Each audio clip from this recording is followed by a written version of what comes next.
Hello everybody, so today we're going to be doing a drafting guide for supports. So the point of this is that, there's 10 supports in the game, and this is going to be a sort of a guide to when I think they're good, what different supports are good at, why I think they should be picked, when they shouldn't be picked, and hopefully this sort of is a guide for what actual support to be played in which situation. So this was actually suggested by a follower of mine on Twitter.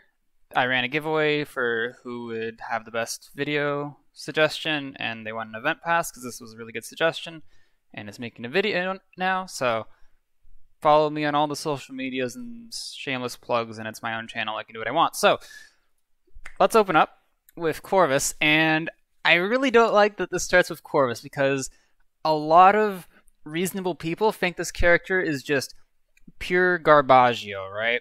And I don't think Corvus is always bad, right? So Corvus's issue, right, is that he has two things going for him, really. He has his pockets, and he has his healing, right? And this is the way most people view him. He has his pockets and his healing. And pockets aren't super great right now, just in general, because the meta is, it's double support. It's very bulky. And in a very bulky meta like that, it's really hard for pockets to do too much just because a solo DPS really isn't going to be able to, do all that much. I'm going to be honest. It doesn't matter how many pockets you have. You're not going to be able to kill anything, right? So that value sort of goes down. And his healing isn't as good compared to other supports, right? You'd much rather have other things when it comes to healing. They just does more. So where do you actually pick this guy? Well, most people would say don't pick Corvus, and that's fair. I think this character has a few strengths, and it's his damage, right? He has 1,000 DPS, which you can't really sleep on that. He has really good mobility for dives. He has a really good ult for dives. So if your team pushes in and you drop Corvus ult behind the enemy team, they can't back up. They're forced to just eat the dive head on, and I think that's really strong. So, there's the other uses of Corvus ult, but that one in particular means that he's really good in dives. His knife also means that he can participate in dives really well. If there's an Ashe dashing into a backline, it's really hard for most supports to actually take part in that, but Corvus can kind of just chuck his knife in there, and when it's safe for him to do so, he can teleport in and contribute damage. So it's actually pretty easy for this character to get into backlines when his team is making aggressive spaces. So all this combined, where does this mean that he's good? I think that he has a niche in aggressive double support comps. So basically, you can pick this guy alongside somebody else, and that way, you still get the value of pockets because it is enabling your DPS a little bit. You don't have to worry about healing as much because you're playing double support, and you can take advantage of his DPS since because there's two supports, he doesn't have to worry as much about healing. He can be really aggressive. So in aggressive double supports with good matchups, he farms Mako, he farms Barrack, he honestly farms Khan. I'm not gonna say he farms Khan, but it's a good matchup. He's pickable. He's good in those situations. Outside of that, there's not really much for him. So, not a great character right now. Has this tiny niche where he's pickable. Alright, Furia. So I was kind of debating whether I wanted to include off supports in this, if I wanted to talk about Exterminate or just talk about Cherish, but we can talk about both of them. Let's talk about Cherish first. So, double support is king right now because it's really strong. It just happens to have good matchups. The things that are strong with double support are strong. They have good numbers.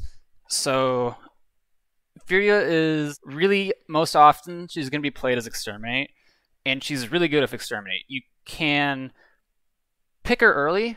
She's fine if you pick her early. She has an amazing ult. She has decent damage. She has the beam, which is just stupid. And her only real thing is that she's kind of map dependent. You don't want to pick her on maps where there's too much range because then her beams are inconsistent, and if her beams are inconsistent, there's usually better options. Like her ult is still fantastic, and she's still playable on, I mean, I'm going to say every map, but she definitely is stronger on some maps than others, like Stonekeep, Bright Marsh, Drag Falls. If you get an Exterminate Furia on that map, dude, it's crazy. You should want Exterminate Furia on close range maps where you can get cheesy beams and consistent beams and valuable beams, and she's crazy there. On longer range maps, Serpent, Fish Market, stuff like that, right? Timbermill. She's not as good. She's still pickable because double support happens to be strong right now. It's strong. Healing is good. Her ult is insane. Her beam is still good, and her damage is okay. She struggles a little bit with range, right? That's the only thing. So if you're ever in a situation where, when you're looking to go double support, and you're going to be fighting at close range, you want Exterminate Furia. Outside of that, she's pickable. If you want the ult, she's good. But if you want to be taking like a super long poke fight, you probably want another support if you're going double support. I wouldn't ever run Exterminate solo heals. Honestly, it just doesn't feel like that brings enough, and you'd rather go double support anyways. For Cherish, so Cherish is kind of... People have almost forgotten this talent exists, right? Because you got Exterminate Furia, and Exterminate Furia is stupid good. Cherish is still... If Exterminate is S tier, Cherish is A tier. It's still really, really good. It hasn't changed. It's good in aggressive comps. The healing struggles a little bit. She can heal people in combat a little bit better now with 75% caught, but overall, it's just, she's exactly the same where she was. If you have an aggressive comp, Furia is probably the best support for that.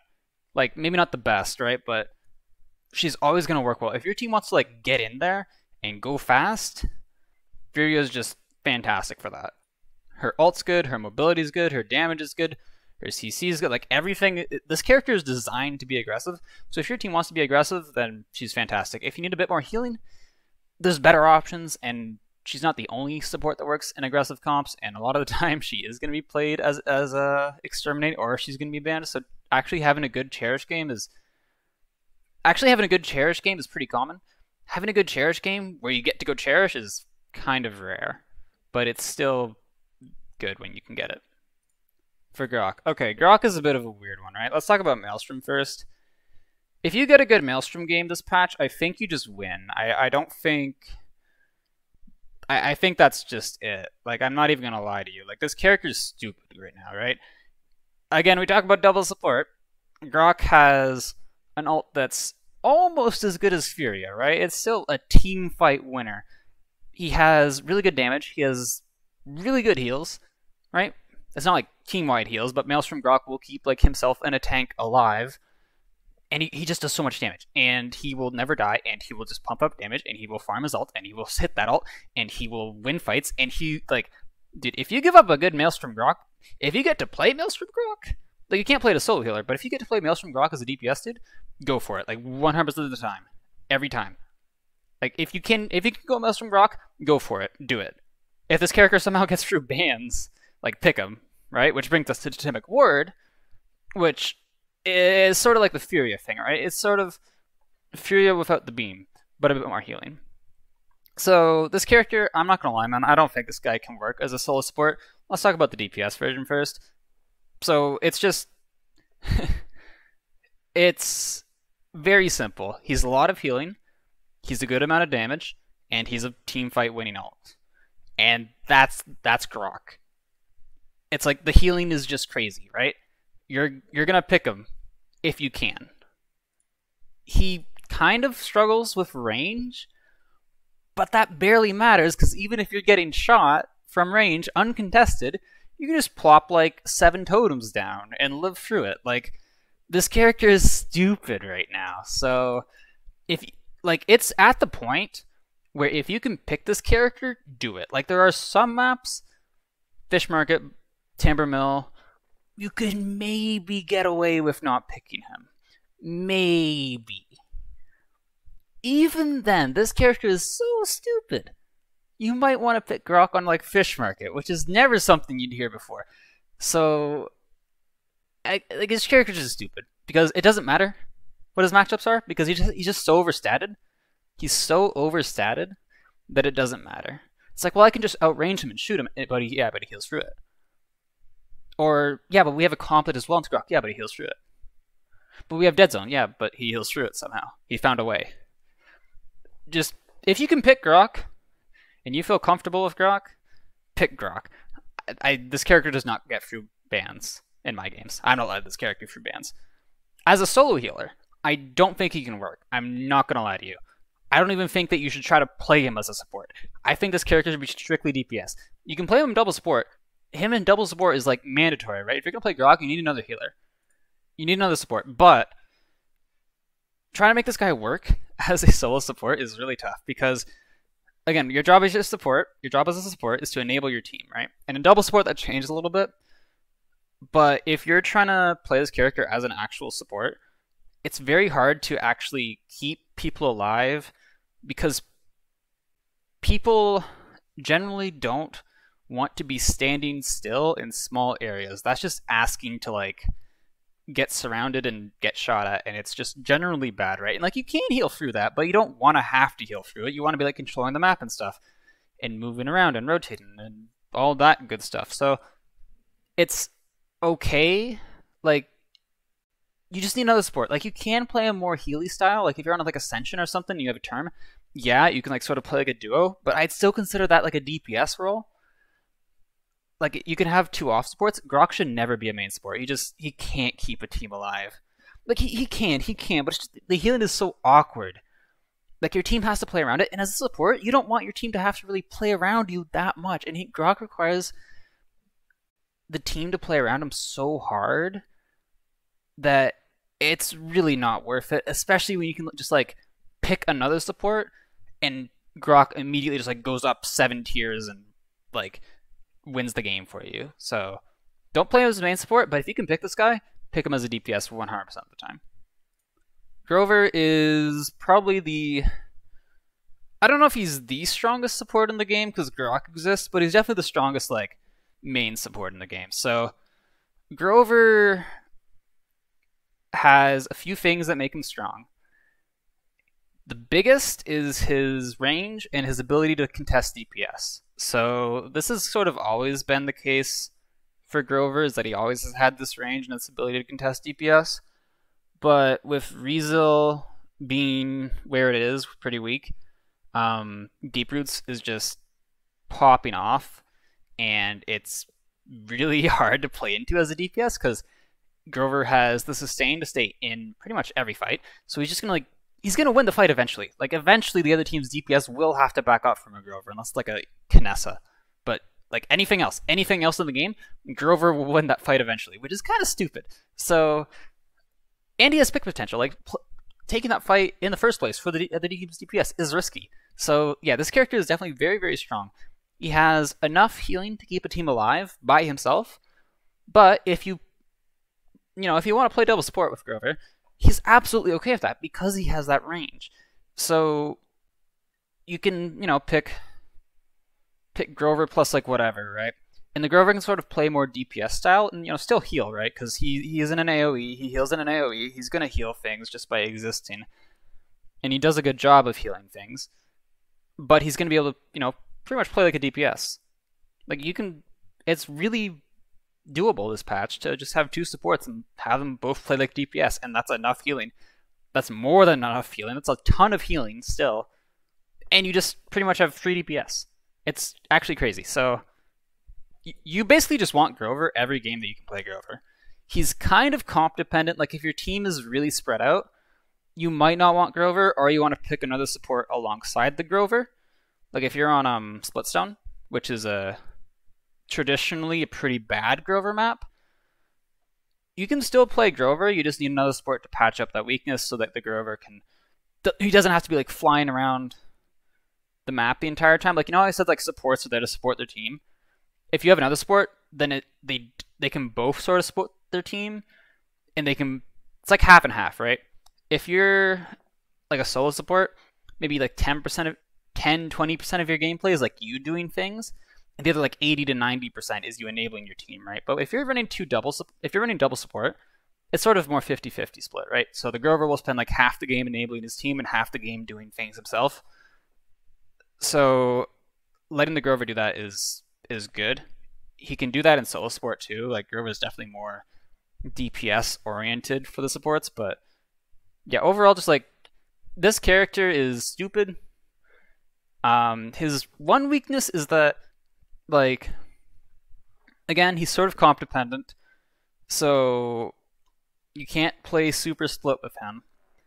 And his healing is very well suited to poke fights, but it's not very bursty, right? So except for his ult, which they buffed by like they just gave him morale free and base kit, dude. It's stupid. So yeah, the character basically builds his ult 30% faster this patch, which God. What was he even talking about? Right, so his heals aren't bursty unless he has his ult, in which case he can just, reset a team or save somebody.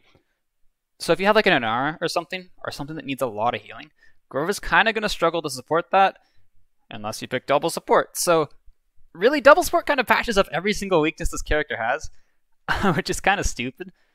So, I mean, that's just a fancy way of saying you want to play this character every game you can, unless you can get Grohk. And that's basically it. For Io, so Io has... I'm going to talk about lifelink and DR. So lifelink is just healing, right? It's just healing. You got like her ult and, Luna damage and the inconsistent stun. But really she's just healing, and even then she's inconsistent healing because if the other team kills your dog, you just suffer. You're suffering, right? So the one strength that lifelink Io has is that people don't shoot the dog for some reason, right? If you're up against a lifelink Io, legitimately shoot the dog, it's most of her healing. Not most of her healing, like half of her healing. If you get rid of the dog or force her to take it away, that's a lot of her healing gone, and she's going to struggle, so shoot the dog. But most people don't shoot the dog, so she is able to get away with a lot of AoE healing. Like, Grover passive is 80 healing per second, lifelink is 300, right? Or is it 350? Did they buff it? No, it's still 300. Okay, I thought they buffed it for some reason. They could buff it. So it's a lot of AoE healing if the dog is still up, but aside from that, she really doesn't offer too much. The one situation where she's okay with lifelink is when you can put dog on point safely. Because then what that lets you do is you say, all right, Luna's going to handle the main tank. I'm going to go do things with my offlane. And then you're able to like pump damage and a lot of healing into your offlane while Luna takes care of your main tank. And this is all well and good in Fury, but other supports can do this too. Like, most supports can heal an entire team just fine, right? So, and also the value that Io brings in the offlane isn't super high. Again, she's only that little bit of damage, right? If her ult was good, it'd be a different story, but, it's not a good ult, and it's buggy and inconsistent. So, she's really nicheless when it comes to lifelink. DR, on the other hand, does have a niche. So it's, again, Io doesn't bring much. She has very little in her kit. DR is it. So what do you do with DR? Well, you hyper pocket a DPS. If it's like a Tyra or a Lex or something that just like can kill a lot of things if you pocket it, and you pocket it with DR Io, that's good. That's Io's niche, and that is it. Because she brings nothing else. Literally, like, nada, right? So, if you get a game where the value from hyper-pocketing a DPS is going to be better, more value than, like, whatever the other supports can bring, and for some reason you're not picking, like, the strong supports early, the other stronger supports, like, I'm assuming Grohk Grover gets banned, but if you somehow get a late pick DPS and you think that hyper pocketing, or you get a late pick support and you think that hyper pocketing a DPS is worth it, then Io can be the play. Again, tiny niche, like smaller than Corvus. This character should almost never be played. She needs something done to her. That being said, though, not bad, just outclassed. Like, you can still do things with lifelink, you can still do things with DR, is just rarely the best option. So Jenos again, Luminary, Binary Star, right? Let's talk about Binary. So Binary Jenos is like a slightly different version of Tyra. It's a really beefy, close to mid-ranger who does hit scan damage, right? So the difference between the two is that Tyra is a little bit beefier, right? Jenos is a little bit squishier.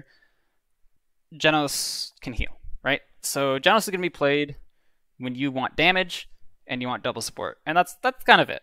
That's kind of it. His range, again, is a little bit rough. A lot of the supports don't have great range, which again is part of why Grover's strong, because he's like the only support who can actually contest DPS at long range. So Jenos, again, good on close maps. He's usually going to be picked when, guys, we got Grohk here, or we got Grover here. Let's pick another support to finish things out. So you pick Jenos because it doesn't really sacrifice any damage, and it rounds out double support well. And it's just kind of strong right now, right? He's got really good sustain. He duels things well. It's good damage. The alt's better than I think a lot of people give it credit for if you're good with it. So just a solid pick. He's not like busted or anything. Like, this character does have a niche, and I don't know, like, you're not picking this character outside of double support, especially with Binary Star, but in double support, he's like a really good way to round things out.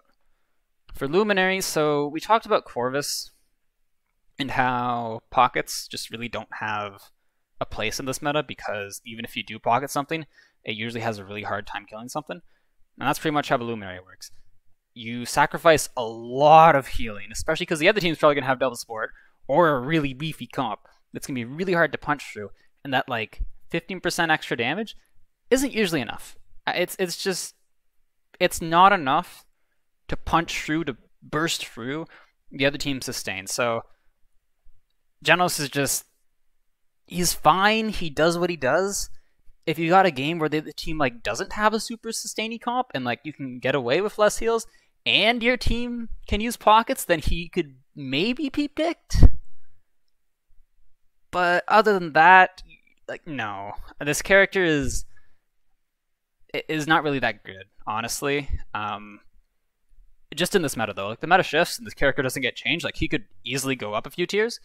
But right now, just because everything is so bulky, he just really has a hard time pushing through that. Luminary Jenos also doesn't really work well in double support because the trade-off that you get for... Because Jenos has, like, no damage, right? But it gives your DPS more damage. And that's usually not worth it. You'd rather go Binary Star, and that's just more overall damage for the team. Damba. Okay, so Damba is like... You're not going to see this character in double support. He doesn't really bring enough value as an off support. Like, Stun Damba is like a cool niche thing that some people might play, but it's fine. It's not anything special, but if you want a solo support and you're not getting Grover, or you don't want Grover for like whatever reason, Damba is the best solo support in the game aside from Grover. And Grover's kind of like, if you just want to support, dude, just pick Damba. Pick Damba. The character has literally everything. He does well in aggressive comps. He can keep up with aggressive comps. His ult is really good. He can keep himself alive. He has good damage. He has CC. If you're playing him in a slow comp, he has the healing to keep everybody alive. He has the ult to respond to aggression. He survives dives really well. This character does literally everything. The only time that you don't want this guy is if you're running double support, or if you have Grover, and that's it. Otherwise, this character he's never bad. Like, sometimes other things will be more value. Like, if you're like, oh, yo, this is a really good, like, Cherish Furia game, somehow, then you can pick Furia over Damba if you think that's more value. But you could pick Damba in those sorts of games, and Damba would still perform just fine. Like, this character does everything that you'd ever need in a support. I really like this character, okay? So, yeah, he's just solid. I don't really know what else to say. There's not too much to say. And that's kind of just where you pick him in draft. He's just solid. He's a solo support. If you need a solo support and you don't want Grover, then pick Damba. So Pip. Pip is similar to Damba, but he's a bit more niche. So first of all, I'm talking about combat mech. I think Megapot is ass, to put it nicely. Like, you could probably make it work, but it's not going to be worth the it's not going to be worth the trouble, and you'd rather just run combat medic. But if you do want to pick combat medic Pip, he's very similar to Damba. He's not really good in aggressive comps. He's a bit harder of a time keeping up, but in slow comps on good Pip maps, Pip can do really well, right? So the key here is with slow comps. Pip has really good throughput healing. Like, this character does a lot of healing, and I think it's really underrated. He can keep up with an entire team.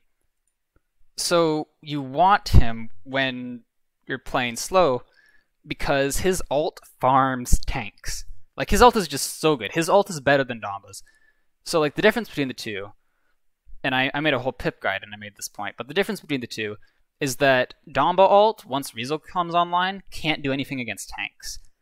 I mean, it does things against tanks. It's still strong and all, but it doesn't do as much. It's better on squishies. Pip ult will still farm tanks with Rizzo.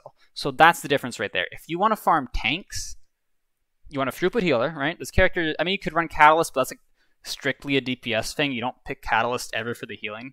Like, the healing's there, but Pip does like 10, 20k heals a game. Like, you're not picking Pip for his healing. But you can pick him into tanks with Combat Medic because you just farm the tanks. You just farm the tanks when they go in. Ash dashes in, you catch her during her dash, she gets chicken, she dies, push is dead. And you live and you're good to go, right? So if you do it with Damba and she has Rizzo, well, she just like gets stunned for a bit, takes a bunch of damage, and then ults, right? So different story. So I do think Pip is difficult. He's difficult mechanically, so is Damba, but Pip is a bit wonky, right? There's a whole bunch of stuff to get used to. He's got a whole bunch of projectiles, and healing out of caught is important and all that stuff. Again, I made a guide on Pip and Damba if people are interested in that sort of thing. So, good character, throughput support. Never pick him in console. Never pick him against console stuff. Trust me, I've tried. It is pain and suffering. His head hitbox is gigantic. You can pick him against, like, Andro. That's a fine matchup. You can pick him against Leon. Don't pick him against snipers. Personal experience, just don't do it. You're just going to get farmed. It's really hard to peek. So, that's his niche. Slow comps on his good maps, right? And again, I'm going to leave that to the Pip guide, and he farms tanks. You can farm DPS with it, but it's better if you're farming tanks. Seris. Okay, this character is stupid, right? So, it's not necessarily stupid in like a strong way. She is really, really strong, but it's stupid how easy she is for how good she is, right? So, Seris is a throughput healer, right? But she doesn't really bring anything else. She's like Io, but better. So, her damage, they actually really nerfed her damage this patch, because you used to be able to run a card called Spirit Leech, and whenever you healed, you'd basically get most of your ammo back when you ran it at level 1 or 2. And they stealthed nerfed it this patch at 4.4. They stealth nerfed it. This wasn't anything on the patch notes show. And they nerfed the ammo that it gave by 66%. So what that means is that you can't get your ammo back without sacrificing like a lot of loadout cards. And Seris needs a lot of loadout cards, because one of her strengths is that she never dies. She just doesn't die. So you need Veil and Fade to Black in your builds, so you can take advantage of the fact that this character never dies. So her spam is then heavily nerfed. Her ult, really inconsistent. Well, it's consistent, right? But it's just really hard to pull off against a lot of comps, because shields and stuff and mobility and CC immunity, and there's a lot of that right now. And even if you do get it, like Rizzo and follow-up, and it's tough, her ult's still valuable. It's still an ult, but it's really poor for an ult, and you're never going to pick Seris for her ult. And that's it. Like, that's all she has. She never dies, but that's not as useful when you're not doing too much. So the situations where Seris does a lot, though, she's a throughput healer, right? She's just healing.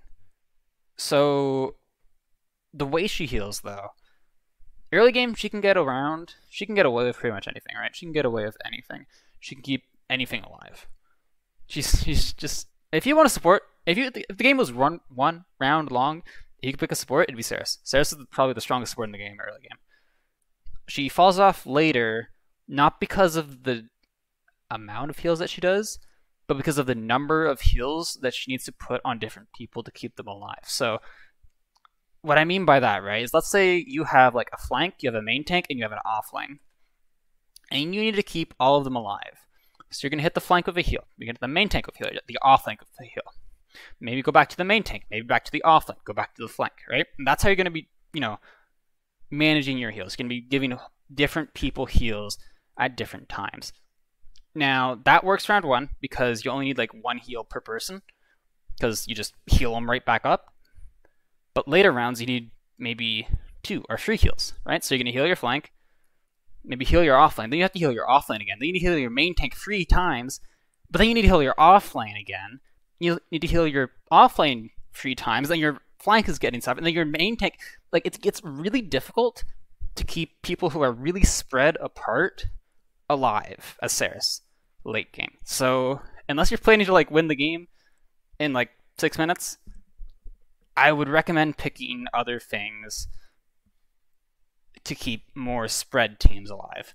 However, you can probably see where I'm going with this. If your team is more grouped up, and you can heal off lane and then the main lane, then the off lane and then the main lane, just keep bouncing your heals back and forth, you can easily keep a team alive through any amount of cauterize, right? So that's where Seris is strong.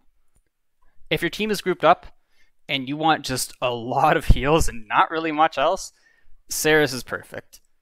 She doesn't bring as much like CC as Damba or Pip, or again, she's just healing, but she's a whole hell of a lot of healing. So that's what she's good at. The other thing that she's good at is living, because I mean, you don't have to die on this character if you don't want to, right? So that's not super valuable if just living, because like you're just living, right? You're not actually doing anything in Shadow Travel.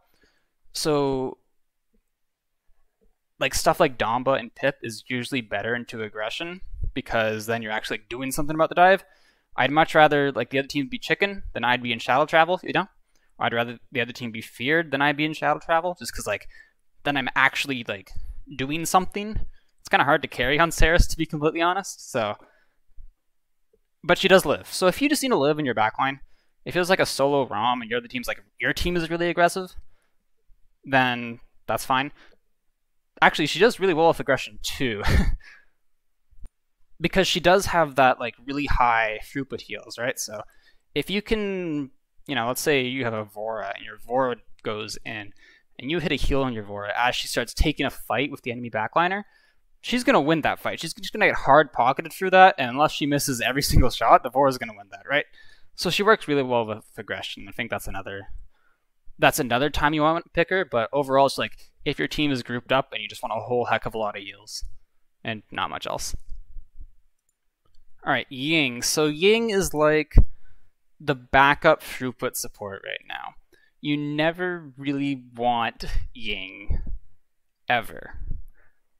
But because this is a game where like there's drafts and bans, there are some games where you can't get what you want.